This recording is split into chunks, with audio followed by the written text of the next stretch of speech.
感谢主你呼召阮成做你的囝婿，感谢主你赏赐信心伫阮每一人的生命中间，互阮会当一世人服侍你，一世人对服侍来经历主你的大权能，甲主你的恩典。今仔日也恳求圣神继续运行伫阮的中间，透过主你的话语，互阮搁一摆重新得到快乐，继续跑走天路为野生。愿咱的祈祷是奉主耶稣基督的圣名。阿门。拄则讲今仔日是合堂礼拜，所以为着阮有一寡青少年，因为要鼓励因做伙通参与伫礼拜的中间，所以今仔日牧师也用较侪的话语来讲道。今天是圣灵降临节，圣灵降临就是在复活节后的第50天，圣灵降临了。圣灵降临有一个很大的一个意义，就是当初代教会一群耶稣的门徒聚集在一起的时候，圣灵降临在他们身上，他们突然会讲起别的国家或别的地区的语言。比如说，我本来如果我不会说泰语或者是越南话，我就突然会说了泰语或者是说了越南话，因为在我们当中有很多，因为当时耶路撒冷他们在过节的时候，有许多来自各个地区一起来敬拜上帝的人，所以可能在那个时候，我就突然会说了泰语，或者是说了越南话，为了要讲给那一些从泰国来的人，或者从越南来的人，我们这样子比喻，让他们知道什么？让他们知道耶稣基督是如何从死里复活。当这些门徒用不同的语言去开始见证耶稣基督复活的大能，这跟在当初我们在读创世纪巴别塔非常不一样。我们知道巴别塔，在巴别塔的时候，他们为了踢走巴别塔，他们有相同的语言，但是呢，他们踢走巴别塔是为了什么？为了让自己的名可以扬名立万，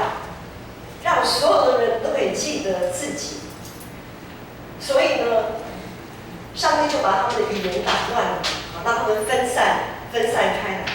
但是今天，所有的门徒在初代教会，所有的门徒聚集到耶路撒冷，圣灵赐给他们不同的语言，为了要见证耶稣基督。这也象征了当初从巴别塔受到的咒诅，今天在圣灵降临的时候，这个咒诅被上帝的祝福给挪去了。圣灵降临也代表了教会时代的来临，所以我们说圣灵降临是教会的开始，就是一群门徒借着圣灵彼此连结、彼此联合，为的就是要传扬福音，见证耶稣基督的大能。使徒行传第2章前面就是记载圣灵降临节的一个过程、一个情况。或许因为我们最近在读从路德记到从士师记到路德记，我们会知道说，圣灵好像不只是在初代教会才降临啊，在旧约时代也有圣灵，没有错，圣灵是从起初就有的，只是在旧约时代，圣灵会选择性的降临在某些特定的人身上。那一些特定的人，就是上帝要呼召他们，可能成为先知、成为士师，要为上帝所用的人身上是特定的。可是，在圣灵的时代，我们讲教会的时代，圣灵是赏赐给凡奉耶稣基督的名受洗、相信三一上帝上的子民，给所有的基督徒。当我们奉三一上帝的名受洗的时候，圣灵就与我们同在。所以在圣灵的时代，圣灵是普遍性的。对于信徒来讲，圣灵是普遍性的浇灌。但是当时因为是第一次，在我们使徒行传前面第2章前半段，1到13节，它的记载是，因为那是圣灵第一次普遍性的浇灌，然后呢，门徒出现了一些，我们刚刚讲说了其他不同国的语言，好，然后呢，就有很多人觉得好，他们是喝醉酒了吧，还是怎么样，就开始这些被圣灵浇灌的门徒就受到一些人不了解的人毁谤。但是满有圣灵的门徒已经不是在之前耶稣受难四处逃窜那些胆小害怕的门徒，这些门徒生命已经不一样了。首先我们知道3次不认主的彼得，在那个时候他这么的惊慌害怕，可是今天首先彼得他首先站出来为耶稣基督做见证，这是彼得第一次在众人面前的讲论，也就是他在众人面前的讲道。这一篇讲道呢，就是我们今天读的经文，从第2章《使徒行传》第2章17节以后，有很长的一大段，就是彼得的讲道。在这边，我们今天选用的段落，就是他引用了先知约珥的话，见证当时在旧约时期，上帝如何借着先知约珥他所说的预言都一一的实现。我们首先来看先知约珥书的背景。先知约珥书他在说这一段话的时候，也就是说17节说，在末后的日子，我要将我的灵浇灌给凡有血气的，你们的儿女要说预言，你们的少年人要见异象，老年人要做异梦。在那些日子，我要将我的灵浇灌我的仆人使女，他们就要说预言。在天上我要显出奇事，在地下我要显出神迹，有血有火有烟雾，日头要变为黑暗，月亮要变为血，等等的。很多时候上帝借着约珥在说这段话的时候，是让我们提醒，不只是提醒旧约时代的那一些人，也提醒我们现在，当上帝在他的创造里面显出一些灾难、神迹、奇事的时候，无非是要让人懂得去敬畏。会在这样子的过程当中，发现我们人真的是非常的渺小。比如我们面对新冠肺炎，我们几乎是完全没有对策，我们唯一的对策只能预防而已。我们对新冠肺炎，对于这个病毒，我们无可奈何啊。在这个时候，我们要思想，我们人真的是很软弱，拜托求扣谁？好像我们现在医疗很进步，什么医疗科学各方面可以战胜。然后西亚许会扣谁？很多时候，上帝透过一些灾难，要我们学习懂得谦卑。在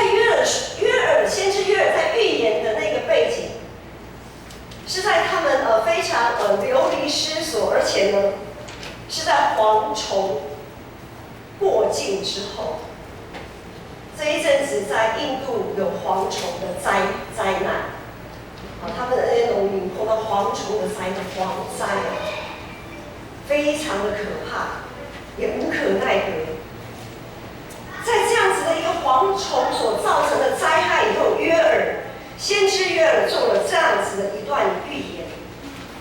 然而，在末后的日子，我要将我的灵浇灌给凡有血气的。这样子的一个预言，在初代教会在那个时候就实现了。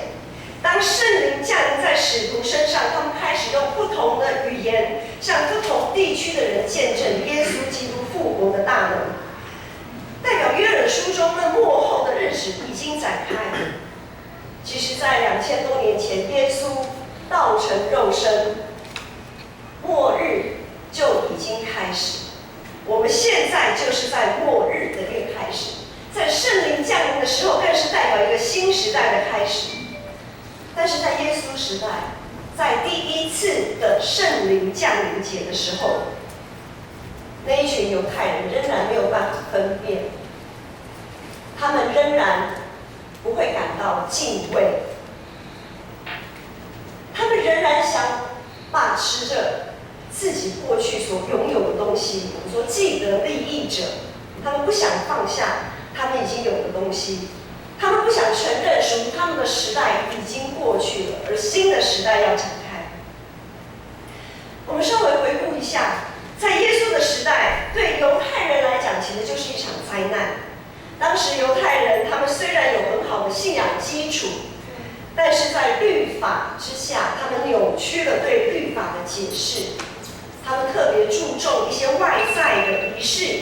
他们在乎他们的身份，在乎他们的地位。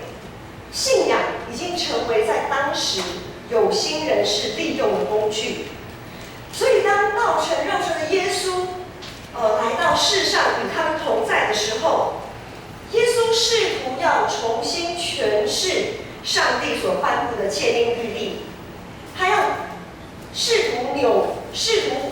把他们扭曲的信仰给转回来的时候，对许多的犹太人而言，他们没有办法接受，所以他们开始有一些宗教领袖就开始对耶稣有各种的打压，也利用各种的手段要置耶稣于死地。所以当然最后耶稣被钉在十字架上。然而在这个过程当中，只有少数的犹太人，他们明白了上帝的启示，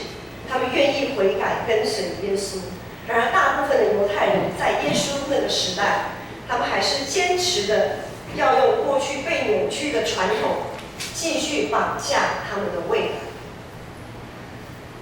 末后的日子在2000年前耶稣道成肉身的时候就已经开始，所以我们也在2000多年来教会的历史当中，我们会看见不断有神迹奇事发生。这一群被圣灵当初在耶稣时代，在圣灵的时代，被圣灵浇灌的这些门徒，开始四处去传福音的时候，在罗马帝国的统治下，其实他们常常受到生命的威胁。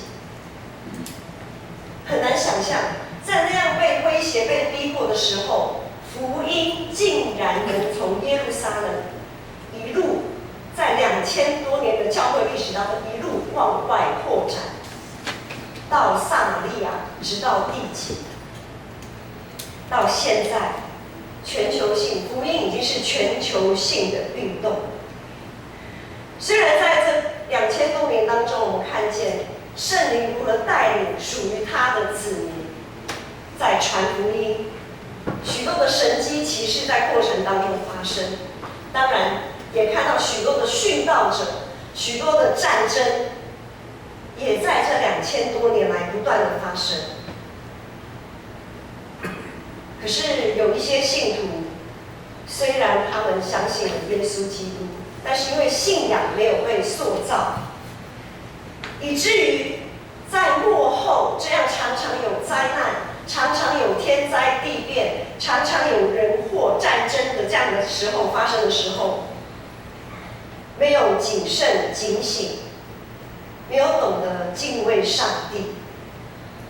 很多时候这些苦难都是上帝透过这些苦难，透过在我们周遭发生的苦难向我们启示，要提醒我们悔改，要专心依靠他，要用心灵诚实敬拜他。可是在这样和平的日子，特别在台湾，我们讲说平安的日子过久了，我们就松懈了。我不知道每一个大家弟兄姐妹在今天我们来做礼拜，在前一天晚上，在昨天，有多少人是为着今天来谨慎警醒？比如说要早睡，比如说要放下过去可能看电视看到让电视看安尼，看电视看到困去安尼，你才是拍电动。年轻人会打电动打到想说放假天嘛，打到没办法节制。我们常常会为了上班，为了交作业、交报告，为了业绩，我们会谨慎警醒，我们会预备好，明天要上班了，明天要上课，明天要考试了。可是我们有多少人会谨慎警醒于今天？我们在每一个主日要来朝见上帝，要来敬拜他，用心灵诚实敬拜他，是全神贯注的敬拜他，而不是坐在这边，反正就是圣歌队可以唱好听的诗歌，冷气、灯光、环境不错，牧师讲到听得懂就听，听不懂就打瞌睡、往生都没关系。我们是用怎么样的态度来敬拜？我们是用怎么样的态度来做礼拜？许多时候，我们不愿意正视自己在信仰上的错误。我们常常利用信仰，甚至于我们可以说的更严格一点，就是我们常常利用祷告。之前牧师也有说，很多时候我们在利用祷告来绑架上帝啊，滥用上帝的恩典。对于发生在我们周遭一切的苦难，对于上帝的提醒，我们是不是有细心的、谨慎去了解？我们是不是对于这些提醒会觉得扎心呢？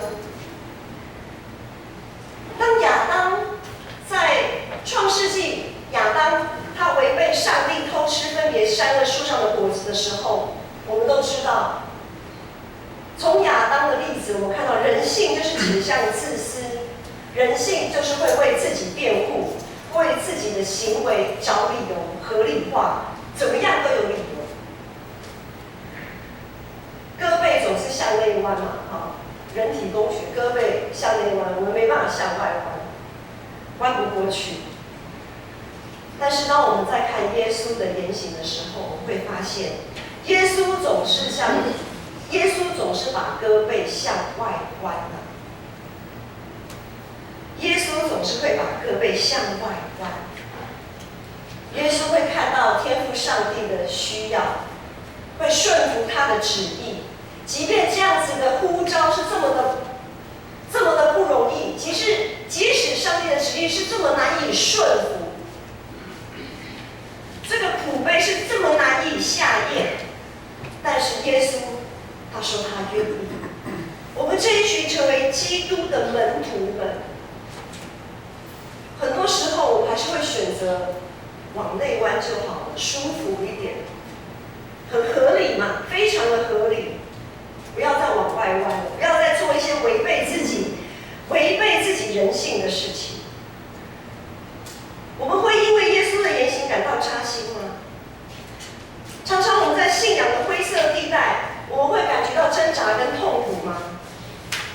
什么叫信仰的灰色地带？就是当我们在说一些话或做一些事的时候，我们心里觉得不踏实。当我们的内心觉得不踏实的时候，那就是圣灵给你的提醒。那感觉普普的时阵，感觉做这个心内无遐尔啊无定着的，心头敢若唔是足有平安的，惊惊。当咱有这种的感受的时阵，咱就爱去知影，那都是圣灵的提醒。我们是不是有在这末后的日子觉察圣灵的提醒？不用牧师提醒，不用长老执事提醒，因为我们都是肉体，我们都是人，我们都会受时间空间的限制。但是圣灵是不受时间空间的限制，他在你们每一个人的心里常常提醒着你们。我们是不是有警觉到，在这末后的日子，其实就是一场不是你死就是我亡的属灵战争？当我们常常处在一个信仰的灰色地带，不知道这个善意的谎言说出去的后果，然后我们在这边摇摆不定的时候，我们的选择是什么？弟兄姐妹，当我们在会挣扎是好的，如果还会挣扎，代表我们的信仰还是活的，不是死的。只有死人是不会挣扎，死人不会挣扎，只有活着的人才会挣扎。在这末后的日子，我们更要依靠圣灵的大能。我们是不是可以靠着圣灵摆脱过去的枷锁，摆脱我们过去的习惯，摆脱我们过去所认定的某一些事情。我们是不是愿意坚定的从这个时候开始，从每一个圣灵提醒你的时刻开始，我们要把上帝当作首位，第一个。当我们把上帝放在首位的时候，当没有任何人事物可以取代上帝的时候，其实那个选择会变得非常的清楚明确。当我们前一天晚上可能还想在打桌游、在玩的时候，好，11点了，我们就要想，这个时候我们应该要准备睡觉，因为明天要做礼拜。但是我的肉体可能会告诉我，没关系啊，再一会儿啊，再看一会儿，再玩一会儿，再做一些事，没关系，反正我平常大概都是12点1点才睡觉，这个时间没有问题。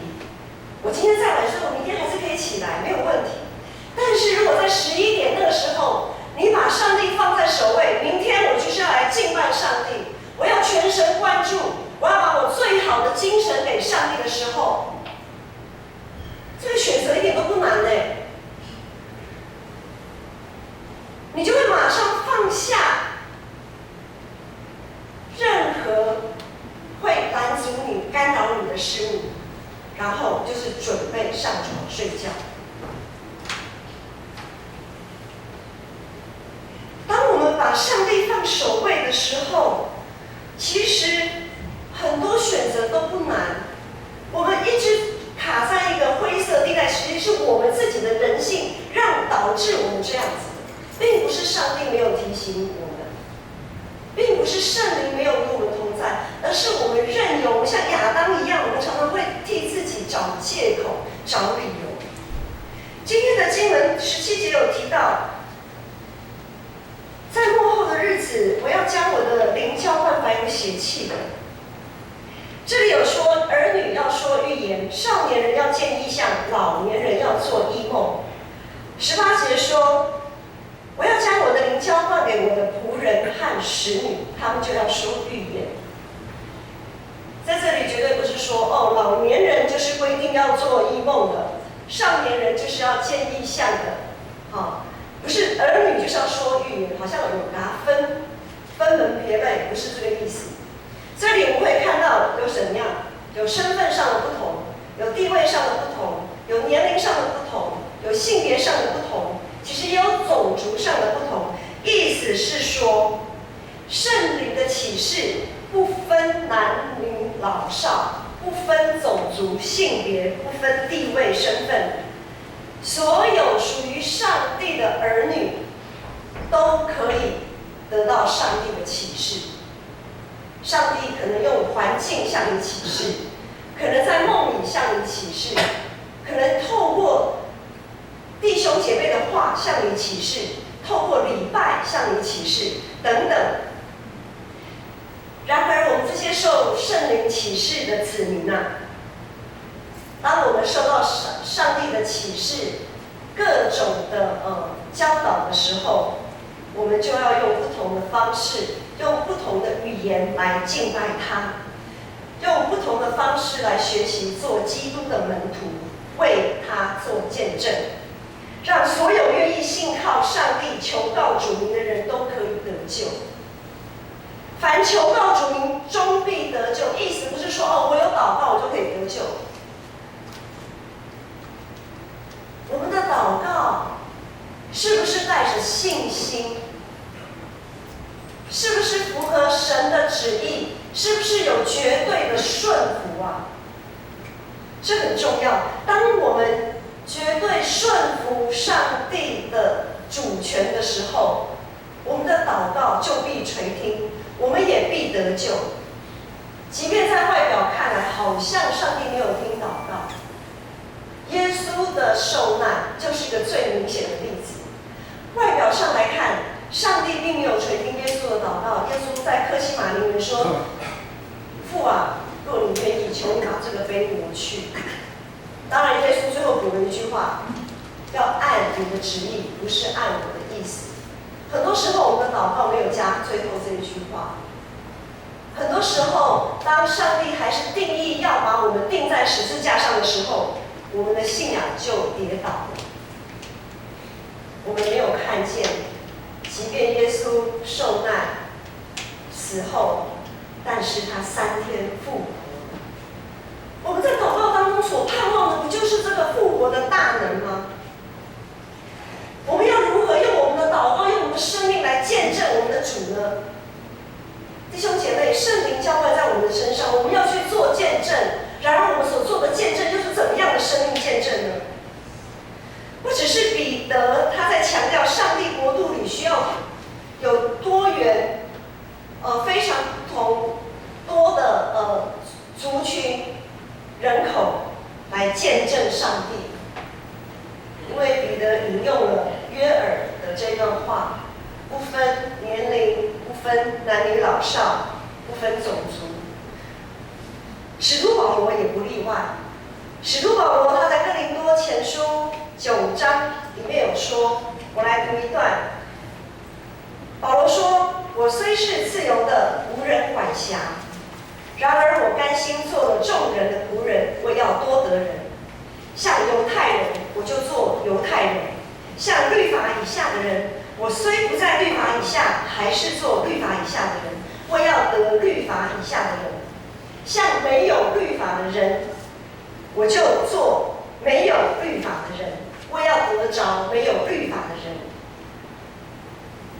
从这一段保罗的叙述，他说：“像软弱的人，我就做软弱的人；我们在像是什么样子的人，我就做什么样子的人。无论如何，总要救一些人啊！为了使更多的人可以得到福音，为了使更多人可以得救。所以弟兄姐妹，教会绝对不是一个统一的群体，不是一个好像一个命令下去就是一个动作，不是像军队这样子统一划一的。在圣灵里面，我们是合一的。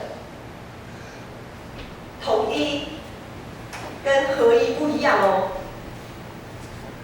统一是今天如果我们要敬拜赞美，好，我们知道很多有些教派就是要举手，所有的人都要举手，而且角度要对哦。好，60度就是60度，你不能给我45度，也不能30度哦，这叫统一。好，合一是什么？合一是包容各个不同的元素的敬拜，包容各个不同的肢体语言。有的人喜欢四部和声，有的人喜欢那就是我们现在讲的时下年轻的敬拜赞美。要举手就举手，要拍手就拍手，要跳跃就跳跃，没有一定的，这就是教会的合一。虽然我们这么的不同，但是在圣灵里面，我们有合一的敬拜。我想，无论是耶稣、彼得还是保罗，他们都是站在同一个圣灵的基础上，展开一个全新的境界。建成教会这一次的长职选举，我不知道大家有没有发现，也有一个这样子的现象，要往一个新的境界迈进。我们加入了许多新血，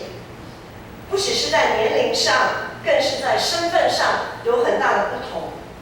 比如说，在我们的新血里面，有第一代的信徒，牧师也是第一代的信徒。在新血里面有来自不同国籍的姐妹，也有算是失而复得，非常让我们欢欣鼓舞的羊群。在末后的日子，神必要做新事。这些新血提醒了我们什么？让我们看到了什么？这些新血都是在耶和华的大会当中被选出来的。选举不是选完就结束，选举是才刚开始而已，选完才刚开始。我们该如何来看圣灵的启示呢？在未来，我们是不是也预备好自己，要展开一个个新的旅程？我们是不是也预备好自己突破旧有的框架？我们是不是也预备好自己可以接纳各种不同于传统的敬拜，不同于传统的聚会模式？牧师在这里讲一个小小的例子就好，比如说以私会来讲，我们知道被选上长职，一个很重要的任务就是要私会。请问，今天我牧师举一个例子，如果说我们如何强迫一位泰国华侨能够说台语呢？我们是不是在他私会的时候，既然他是被我们选出来的，我们是不是愿意在他私会的时候有更多的包容与接纳，然后可能在礼拜的过程当中，我们有一些调整？今天他被上帝拣选出来，那我们呢？不是说私会就是他的责任，每一个参与敬拜的都有责任。即便是会讲台语的私会，很多时候我们也会咬螺丝，也会吃螺丝啊。那我们的心，当私会不小心吃螺丝的时候，我们的心是怎么样？这个私会连这个字也不要读，上帝讲伫落尾时日，我要用我的心降落伫凡肉体的。说书迄个私会台语读到毋是遮尔啊顺，迄才是牧师的台语。牧师就不是台湾人嘛，有啥台语着，无法度讲我遮尔啊认真。咱在听的时阵，我们在听的时候，会一直卡在那边说，牧师又讲错了，某某师会又讲错，连这个也不会，我都比他会。我们是这样子在专注这些，还是在专注整个礼拜敬畏上帝的那整个敬拜的过程？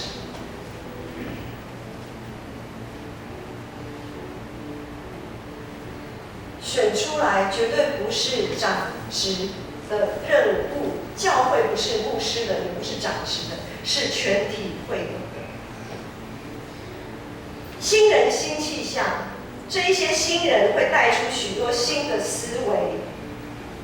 圣灵在圣灵的带领下，会活化整个信仰的群体，会开展一条新的道路。新血固然重要，但是我们千万不要忘记，我们现在之所以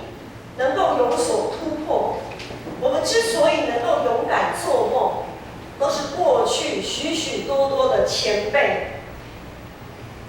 跟我们一起尽心、尽性、尽意服侍上帝，不断用他们不在乎他们的名分，或许他们是退任的长职。我们会发现，有许多在教会里许多退任的长职，他们默默的在付出。虽然他们已经不在职了、不当职了，但是他们仍然默默的在服侍，在团契，在教会的各个层面，默默的在付出。他们不断用他们宝贵的经验来扶持、来拖住这一些新血。那怎样？新血有的时候会遭奸品嘛？那不小心遭奸的时阵，我们会看到这一些信仰的前辈，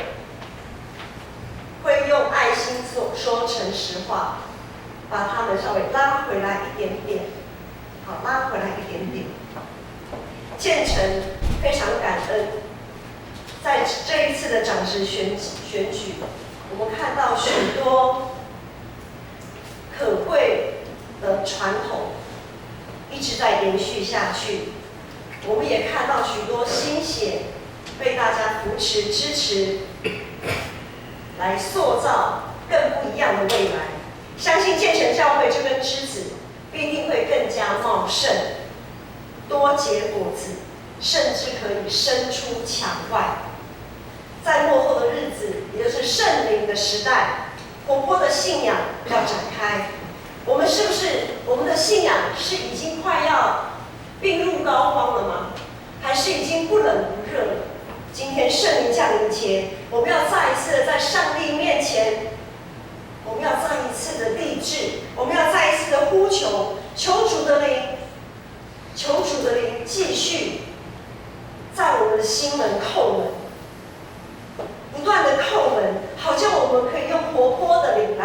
应主的呼召。改变与转化都需要时间，盼望我们所有弟兄姐妹可以一起继续用祷告、奉献、委身来支持我们新选任的长职，也不断重新塑造自己的信仰，让我们每一个人都可以朝着新天新地，朝着新的耶路撒冷迈进。我们一起来祷告。阿爸父神，我们感谢你，感谢你的拣选呼召，感谢你赏赐圣灵，让我们可以成为一个活人，而不是死人。主啊，让你活泼的灵浇灌我们的时候，主，我们建成教会要在你的里面立志，成为一个活泼、警醒、敬畏、爱主、爱人，并且在这个过程当中，我们拥有合一的敬拜、合一的服侍，要成为荣耀上帝的教会来努力。求主的灵继续帮助我们，让我们可以在你的恩典里面继续经历主你复活的大能。祷告祈求奉靠我主耶稣基督的名。阿们。